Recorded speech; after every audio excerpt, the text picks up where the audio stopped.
Sam colder তার একটা recent ভিডিওতে এই নতুন টেক্সট কিম্বিল এফেক্টটা ইউজ করেছিল। have changed a lot. But to properly tell you how, we need to rewind a little bit. Well, আজকের এই ভিডিওতে I will show you exactly তোমরা কিভাবে এই টেক্সট কিম্বিল এফেক্টটা তৈরি করতে পারবে, অ্যান্ড শেষে একটা drag and drop method share করবো যেটা দিয়ে তোমরা এটা খুব ইজিলি করতে পারবে। So let's start.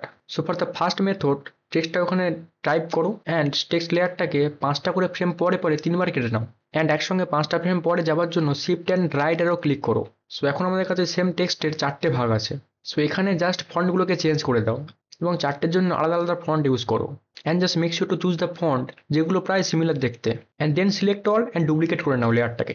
একসঙ্গে সিলেক্ট করে অল্ট প্রেস করে ওটাকে ড্র্যাগ করলে ওটা ডুপ্লিকেট হয়ে যাবে, এবং কিছু এরকমভাবে এটাকে পরের জাস্ট পজিশনে দিয়ে দাও এবং মাঝখানে গ্যাপটাকে ডিলিট করে দাও, and here you good to go. And এটা বানানোর সবথেকে ইজিয়েস্ট ওয়ে হচ্ছে আমার এই প্রিসেটটা ইউজ করা, যেটা এক্স্যাক্টলি সিমিলার এফেক্ট না, বাট অনেকটা ওই রকমের সেকি এফেক্ট। এটা তোমরা ইউজ করতে পারো যখন তোমাদের কাছে এনাফ টাইম নেই ওই পার্টিকুলার এফেক্টটা তৈরি করার মতো। যদি এটা ভালো লাগে hit that like button, and যদি তুমি প্রিসেটটা পেতে চাও জাস্ট কমেন্ট করে দাও সেকি প্রিসেট, অ্যান্ড আমি প্রিসেটটা তোমাকে সেন্ড করে দেবো। Subscribe for such videos.